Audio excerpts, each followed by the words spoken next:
Today is March 12th, 2015, and the last video clips that I've made have been about Mike Tanzer, and then clarifying a few things about Robin Bechtold and what happened with that.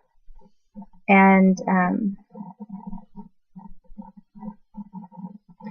so this video clip I wanted to make about some of the group premeditated work that went into raping me. And this clip that I make might be a little bit shocking to some people, or hard to believe, because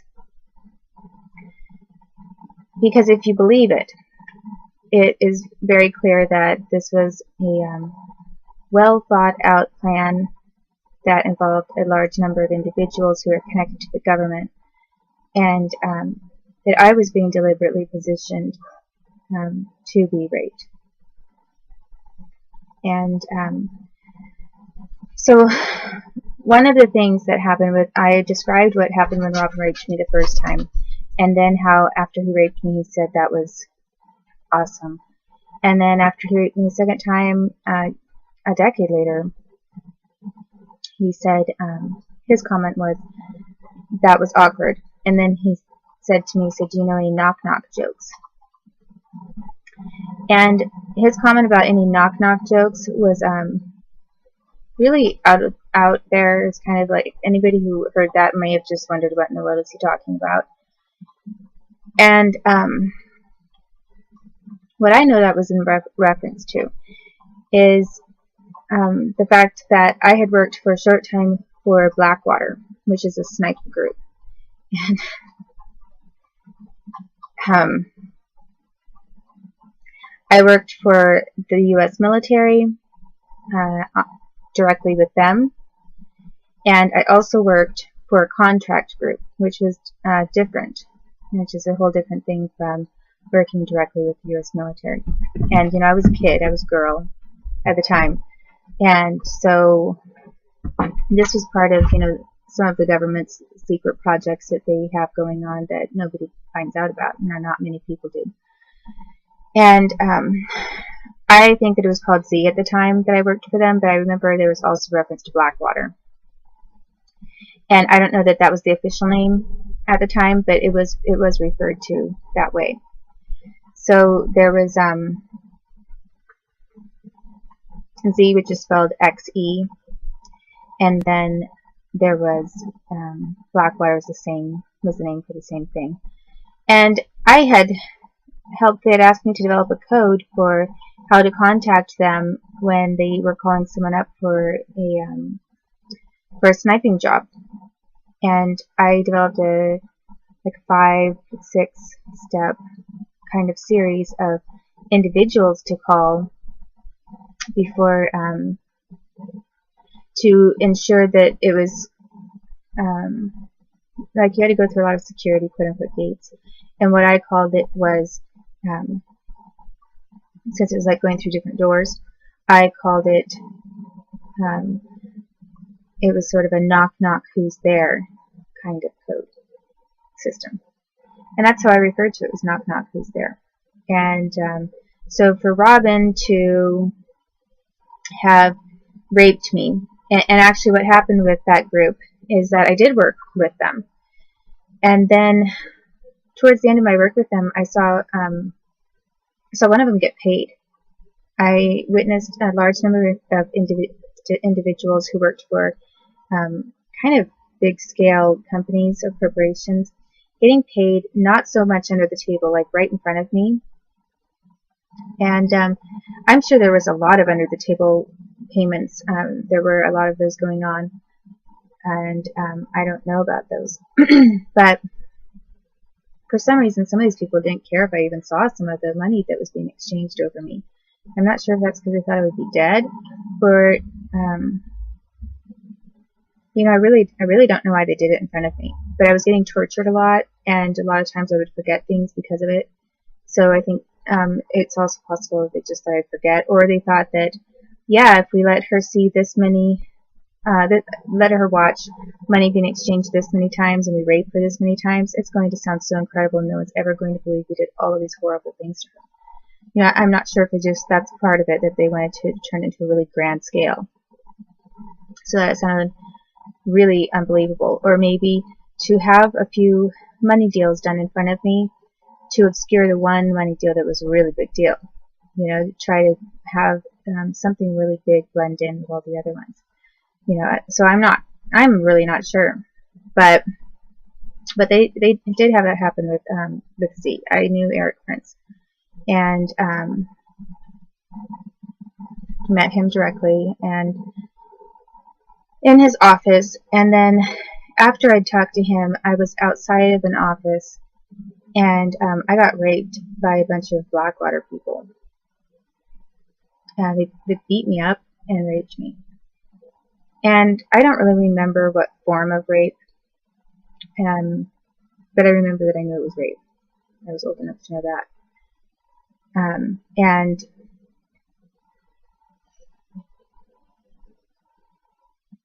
And you know, I was so shocked by it because, well, with some of the other people, I thought they were, you know, they were raping and they were doing horrible things. But this was a group that kind of called itself a Christian group in a way, and so I thought some of the guys were my friends because we worked together. Even though I was a kid and I was younger, I still thought some of them were my friends. So, and I think it was about Kate Middleton again too. I mean, like they threw that out. Like they threw some comments about that out there, and how they wanted Kate Middleton and they preferred her to me. And you know, I really wasn't quite sure what they were talking about. They were talking about like you'll never be queen, that whole thing again. But you know, being a sniper with Blackwater wasn't about being a queen. It was about being a sniper. And I did a whole bunch of training in Louisiana, a bunch of cops and a bunch of snipers. We went through swamps. I'm not sure if my training was the same as some other individuals' training was that are in that have been in that group, but it was pretty intensive. I mean, you had to do this whole kind of all-terrain kind of training to be prepared in whatever kind of terrain you were in, and how to hide, how to hide in that kind of a situation, how to track in that sort of a situation, how to find someone, how to blend in to the environment and to be aware. And they'd also test whether or not you were psychic, basically. You know, if someone had a gun pointed at you, would you know it? Because, you know, if you're the sniper and someone catches you or they see what you're doing, you are going to get killed, potentially. And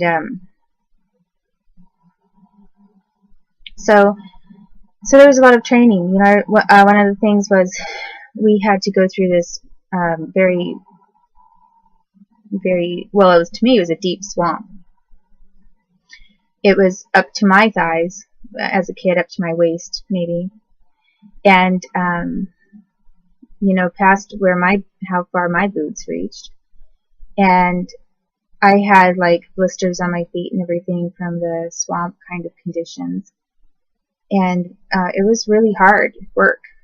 And then what you would do is you would hide, like some guy would hide behind some tree in the swamp area. And then you would have to position yourself so that you wouldn't be the target, but that you could find the target. So they did some different, like, exercises and kinds of things. And then if you didn't do too good, they would just say, like, it's like you're dead. You just got shot or whatever. And so so anyway, I think I did okay. And I think that some of my work with the regular military, some of that sniper work was a little more, I did more hands-on with that. I don't really remember exactly how much I did with Blackwater, Blackwater was more contracted, and from what I remember, most of the actual sniper work that I did was with other enlisted military persons.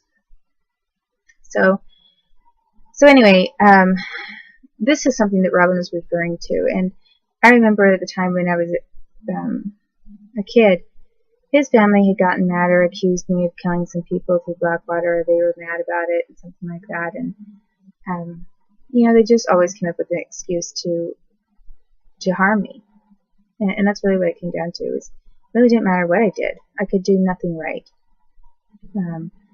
They were stealing a huge amount of money from me, and they had been abusing me since I was really little, like just for a very long time, and repeatedly. So they had a very high incentive and motive to just try to find anything wrong with me that they could, and create situations that looked like made it look like I was a bad person or I did something wrong that they should be justified for over that would justify them in punishing me over.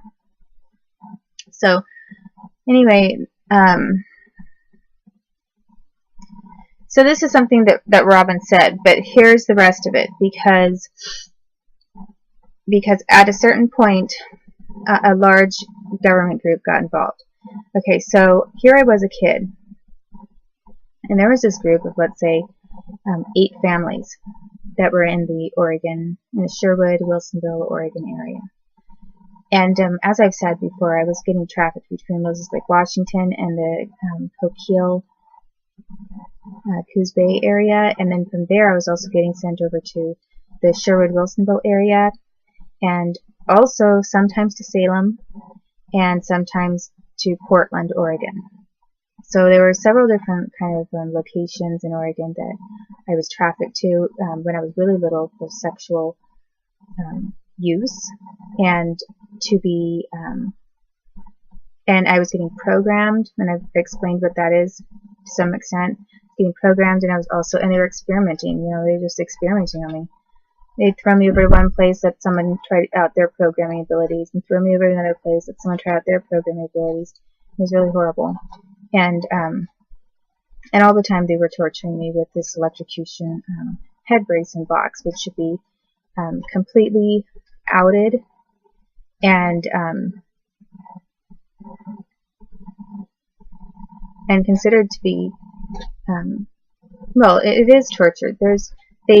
When you're really young, they try to make it they try to condition you to not express or show fear or pain. And part of that is because they were taking me to FBI offices and trying to justify it with the FBI, saying, look, she's really not in so much pain, this isn't harmful to her. So they'd get a clearance on doing these horrible things to me that were extremely painful. And they tried to make it look like it's really not so bad. We're really not doing that much harm. And it was really bad. It is very bad. And it's painful. And the pain doesn't ever go away.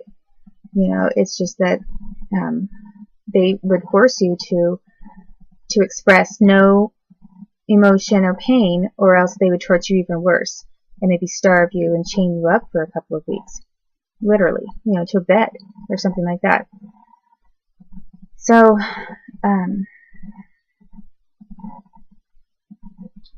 or pull a tooth out of your mouth.